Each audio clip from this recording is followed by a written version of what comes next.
Somebody lost their, Oh, somebody lost their, oh, these are very cool. Are they 125? Because I'll shoot them. Nice. You're doing pretty good so far. I guess.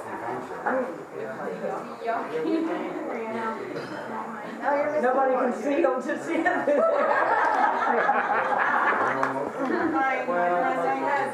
Oh, right. All right. Just give it, give it a chance.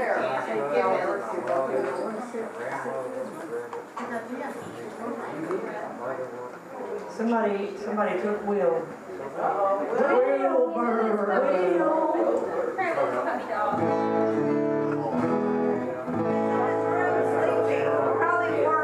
I know, poor fella. Abby, did you put the puppy back? What time is it? In the cage.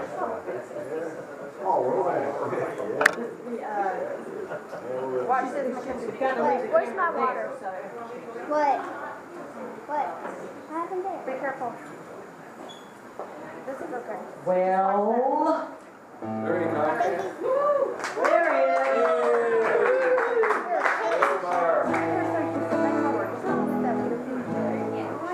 Well, we're going to do your request in just a minute, and we love getting requests, especially if we know them. So, but my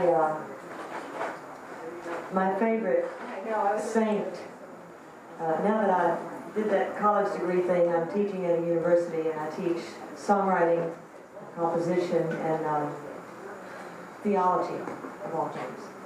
And so my favorite saint is St. Francis, because he's the one, they quoted him at my high school graduation, and he's the one who said,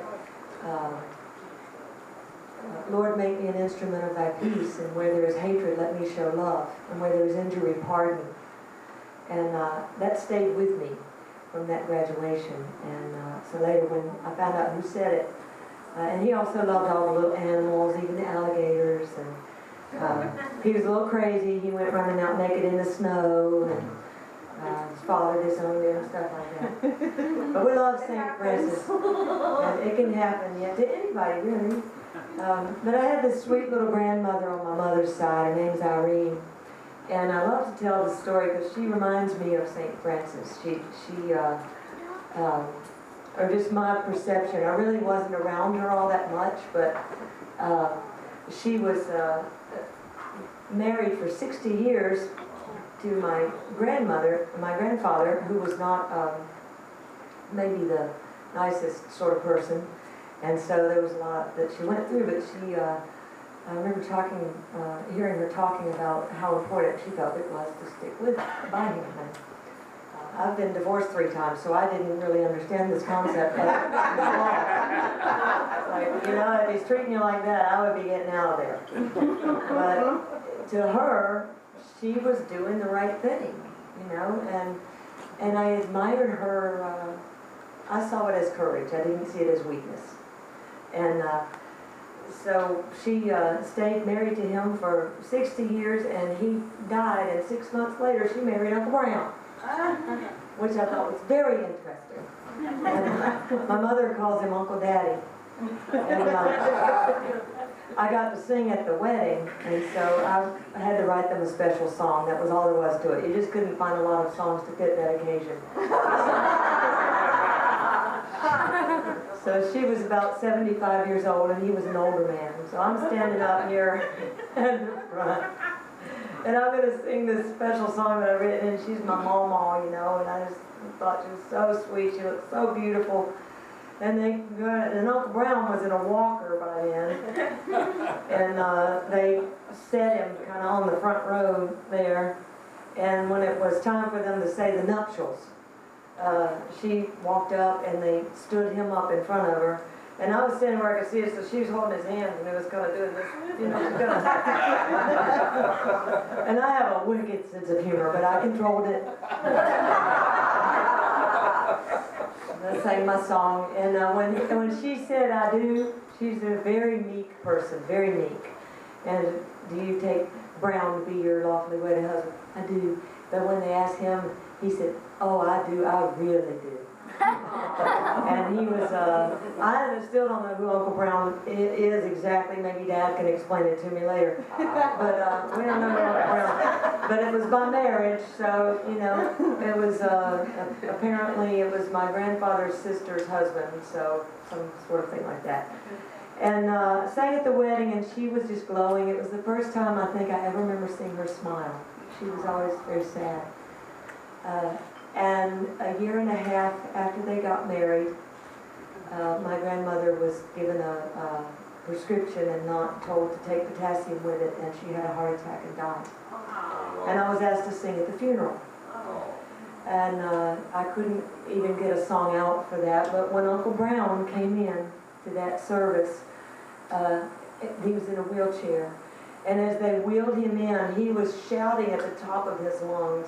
He said, "I got to hold her in my arms for a year and a half, and if that was all I ever got to hold her, it's been worth my whole life long." And, you know, there wasn't going to be any singing after that. So I love her, and so this song is, you'd never know this song was about her. I just imagined, because I don't really know her whole story. But I put together a story that seems to exemplify her. And so this is for Mama in heaven. It was all she could do to fight back tears that were burning like little drops of fire, blazing with the truth. So she turned away from his accusing words, and as always knew exactly what to do. When he left for work, she put on her favorite blue dress and pinned up her hair and went to the church to pray. She lit Mary's candle for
And St. Francis gives her something to believe. Oh, St. Francis, give her something to believe.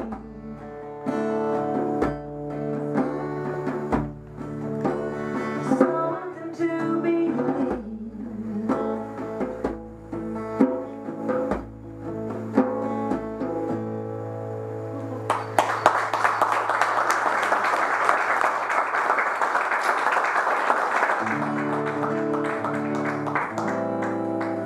Okay, we're going to do Jenny's request. She requested a song called Beautiful Goodbye.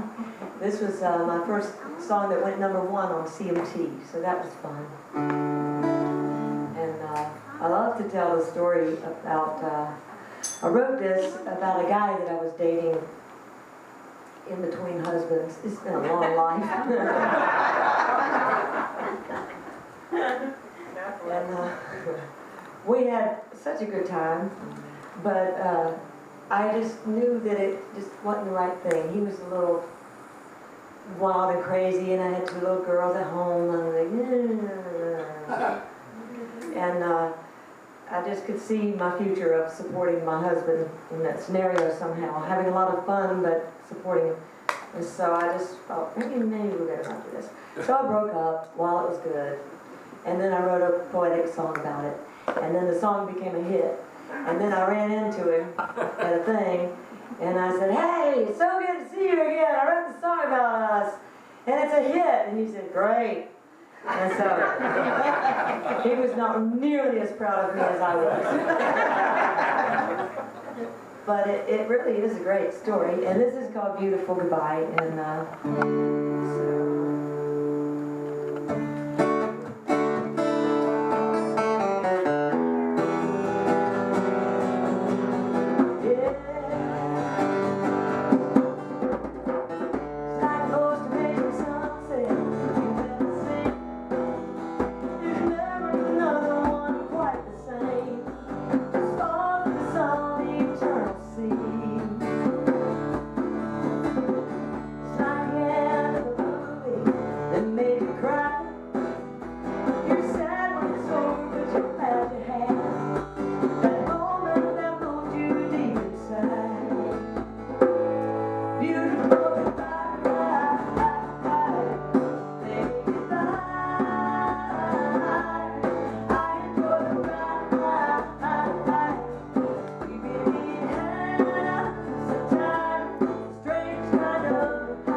I wrote this, this next song is called Nothing But the Truth.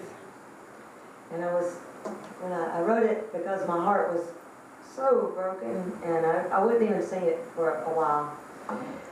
And it just kind of gushed out, and it emoted out, and I was introducing the song finally at the Bluebird Cafe. And I was going to play it on a writer's night, and they said that Toby Keith was in the audience. And he was not a big star yet, he was a medium star. He was something, I don't know, but there he was. And I sang this song, and he came up to me after the show. And out of all the songs that I had sung, and he said, and I had no idea who he was, but he said, that song, that Nothing But the Truth song, that's the best country song I've ever heard. And it made me feel real good. And then I felt even better after they told me it was Toby Keith. And so I thought, well, maybe he'll record it someday. So I reckon we need to get it to him, don't we? If I work with Tim McGraw, I could work with Toby Keith, right? So He needs a good hit. I won't mention that to him that you said that, though.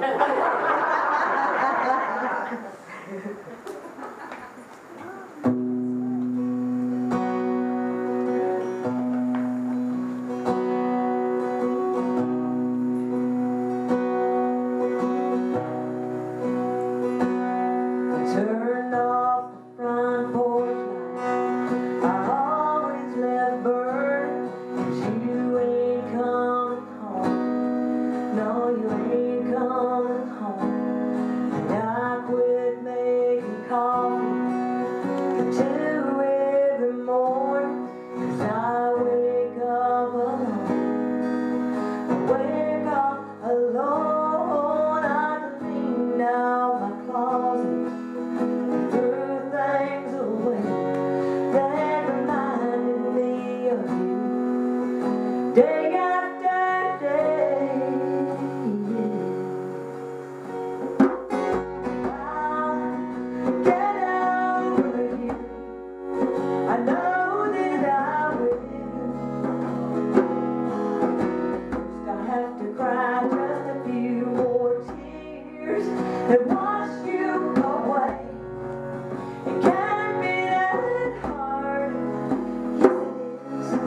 Always has to be something to lose, when it ain't nothing but the truth.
the truth.